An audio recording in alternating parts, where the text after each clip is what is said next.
I want to talk to you about the training cycle. Model, assist, watch, and leave. This training cycle is something that I keep in my mind as a sort of a guide for how to relate to people as they increase in their skills and maturity. And it applies to making disciples, it applies to planting churches, it applies to individual, skills or new tools that I'm trying to introduce to people. I like to compare the training cycle analogically to a parent teaching a child to ride a bicycle. So you see these steps when a parent teaches a child to ride a bicycle.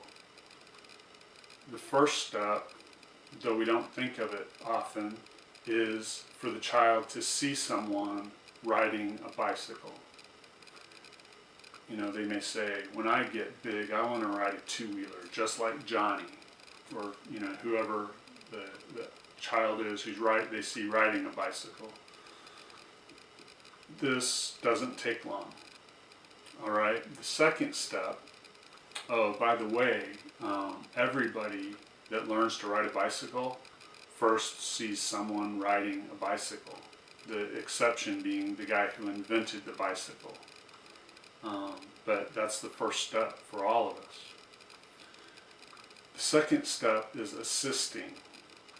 Now, this can be done with training wheels, or you can have the parent maybe take the handlebars, maybe in their left hand, the seat in their right hand, and they walk along beside the child, holding the child, and they're saying, keep pedaling, pedal faster, don't lean on me, all of this. And you do that until the parent thinks the child sort of has their balance, and then says, okay, I'm letting go now, and the parent lets go of the bicycle. Typically, the child falls down, the child scrapes his or her knee or elbow, maybe bleeds a little bit. But what do? We put the child right back on the bicycle and start again and do the same thing again. And the child may fall several times. But this process of when we're holding on to the bicycle to provide needed support, because they can't do it on their own at that point, but they're on the seat of the bicycle and we're providing support. That's the assist phase. Now once they're able to keep their balance and stay up in riding the bicycle, then we enter into the watch phase.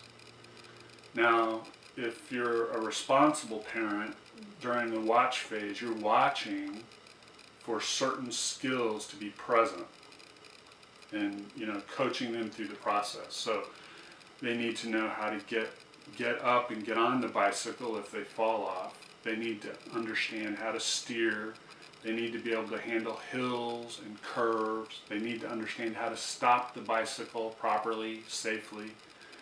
They need to understand the rules of the road, where it's safe to ride, where it isn't safe to ride, maybe even signals. And all of these are necessary for the child to be able to ride safely. But once all of these factors are in place, all of these skills are in place, it's perfectly appropriate for the parent to leave, to not be present when the child is riding the bicycle. In fact, if a child is only allowed to ride a bicycle when their parent is present, the chances are they won't ride nearly as often and they won't enjoy it as much. It's perfectly natural and normal and right for the parent to leave. Just, for sake of illustration, what if I wanted to ride a bicycle today? Do I need to call my dad up and say, Dad, I know it'd take you 12 hours to get here, but I really want to ride my bike today. Can you please come over and watch me? That's ridiculous. it's perfectly appropriate for my father not to watch me riding a bicycle. So he has left long ago. And that's the training cycle: model, assist, watch, and leave. And we see the Apostle Paul doing something like this, for example. So I would propose to you that he was doing the modeling and assisting when he was with a church on the first missionary journey that he encountered that church. That's the model and assist phase. So for all of the churches that we have any record of him being involved with, all of those, the modeling and assisting would have been a matter of a few months, with the exception of Corinth and Ephesus, which were a bit longer. And then he enters the watch phase. During the watch phase, he may come back for a repeat visit. He may send coworkers to check up on them. He'll write letters to them. And this lasted years, and probably a decade or more in many cases.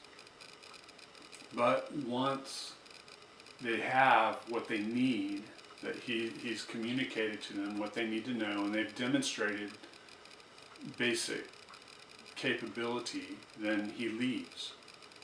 So for example, we see this with the church at Ephesus.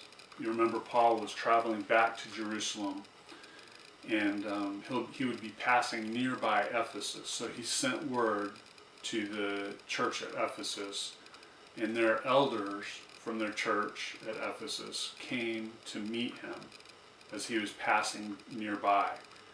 And he told them that he would never see their face again, that he had told them all that they needed, that they had the maturity to go on without him. And it says that they wept greatly, because of this word that he would no longer see them again. Now he knew there would be problems. Of course, there almost always are going to be more problems. In fact, he told them false teachers would arise even from their own midst to try to lead others astray. But even though he knew problems would arise, they had what they needed to deal with those problems. And so it's perfectly appropriate for him to leave. So this, again, is the training cycle: model, assist, watch, and leave.